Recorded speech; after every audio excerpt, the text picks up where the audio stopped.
got married in the Church of the Little Flower in Coral Gables, Florida in 2017. We invited all of our close friends and family, including the family that neither of us really liked, because that's just what you're supposed to do. My wife Allie has this estranged aunt Chelsea that no one in her family is really close with. She used to have serious drug problems. It spiraled her down a path that just led to a rift between her and the rest of the family. Well, Aunt Chelsea was invited to the wedding, and when she showed up, she surprisingly came with a date.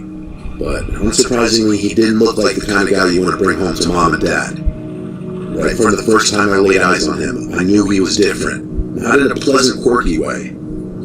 After the wedding ceremony, of course, came picture time. The 6 bridesmaids, 6 groomsmen, and my wife and I all went to this nice backyard section of the church campus to have pictures taken by the hired photographer.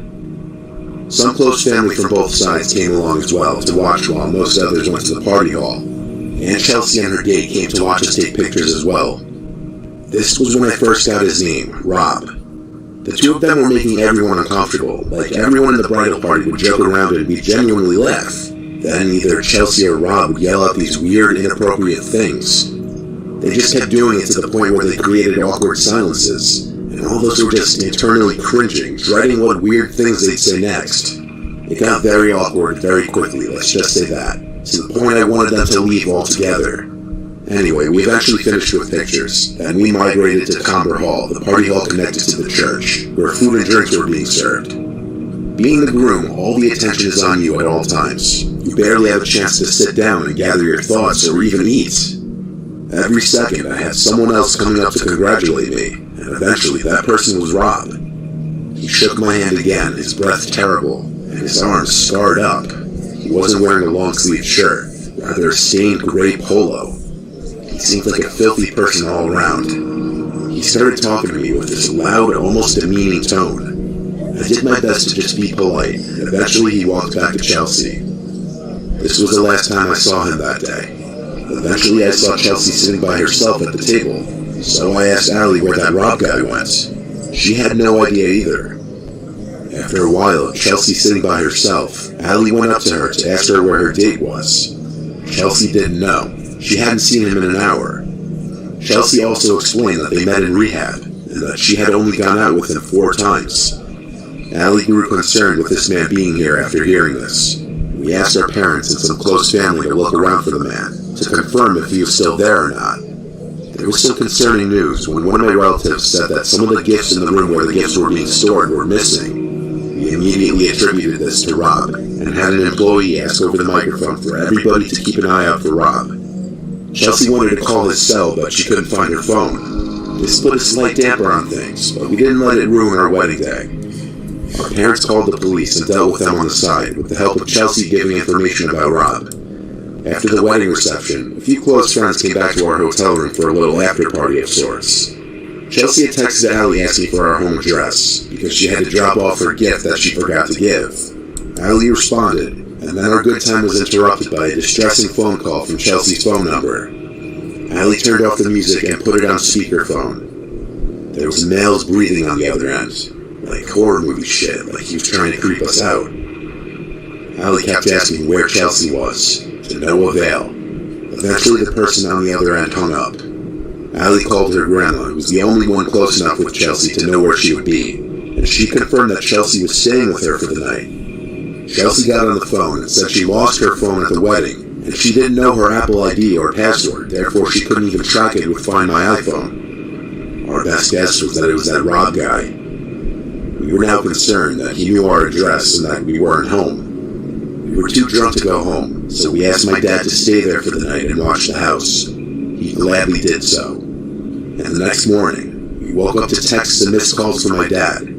He said someone kept tapping on different windows to the house, as if to be messing with him. He called the police, but they didn't find anyone. That same day, we went to the police station to see what could be done about pursuing Rob, who we suspected was the one behind all of this. But without video cameras catching the thief in Comber Hall, and given that Chelsea's phone had been turned off or destroyed, there was little to nothing the police could do. Chelsea told us that she and Rob had gotten into a verbal argument, and that he blamed us for whatever she was saying. He thought we didn't like him, and in his words, we sabotaged him. This just further led us to believe he was responsible for that weird phone call and coming to our house in an attempt to scare or harass us. We never saw or heard from that Rob guy again, and we have only started to further distance ourselves from Chelsea after that. People with ADHD save 10 hours studying with a Chrome extension, but no, by all means.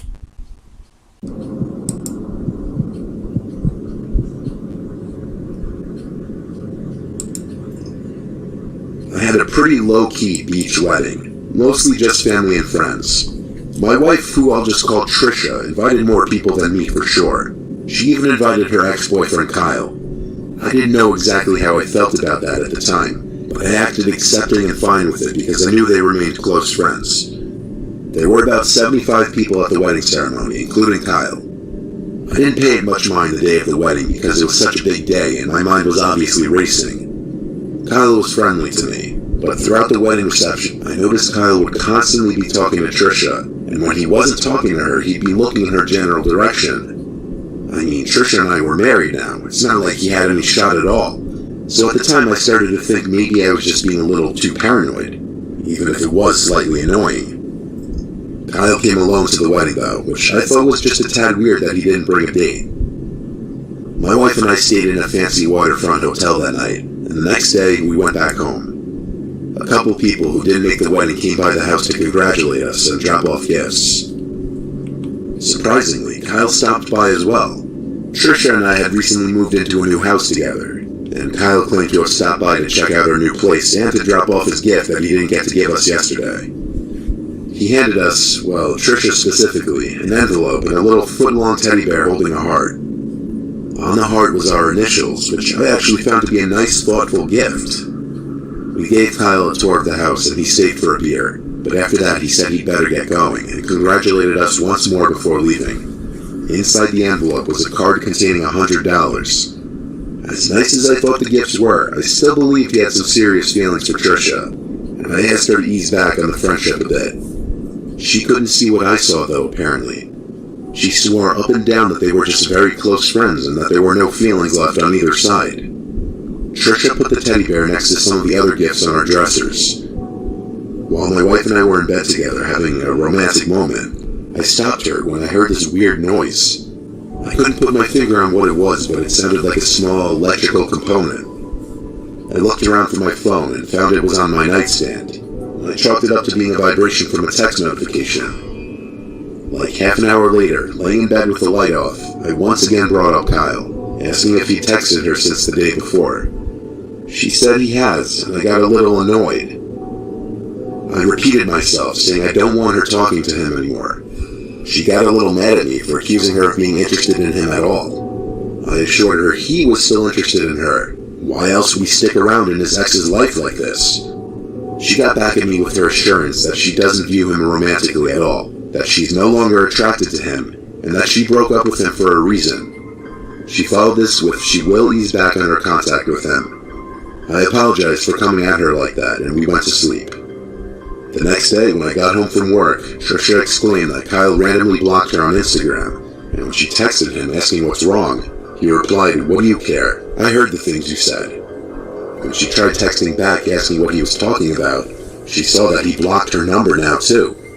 I wondered if maybe she butt-dialed him on her phone while we had that conversation the previous night. But when she checked her call history, his name wasn't there.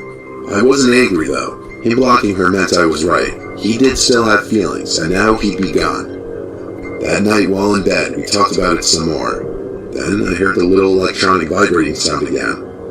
I looked at the teddy bear on the dresser. Then I got up and went to pick it up, and my heart dropped. I grabbed a knife from the kitchen and started to tear the bear open. Trisha realized it immediately too. The inside of the bear's head was a square electrical component wired to what was very obviously a camera behind the left eye, and a microphone box wired to the left ear. This was connected to some kind of Bluetooth device that would probably allow a phone to send and receive data. We went to the police that night with the teddy bear and filed a police report. We then hired a lawyer and pressed charges against Kyle for invasion of privacy, and the judge ruled in our favor and required Kyle to pay us $15,000 each. Trisha also got a restraining order against him, and that was the end of him in our lives. Though we still do sometimes worry that he may pay us an unexpected visit.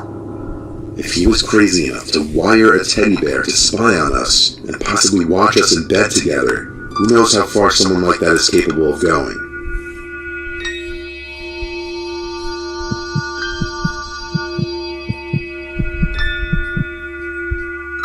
I live in a safe town, the kind of town that you can leave your car doors unlocked.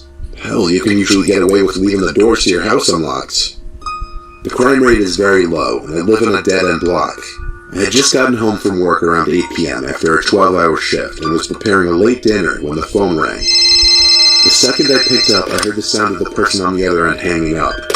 I don't know if this has any correlation with what's to come, but if it does, that's even more horrifying. On nights where I get home late, especially after 12-hour shifts, usually I'll just cook, eat, clean up, take a shower, then lay in bed watching TV for an hour before going to sleep. This was one of those nights. I was physically and mentally exhausted, which led me to making what I learned that night was a serious mistake.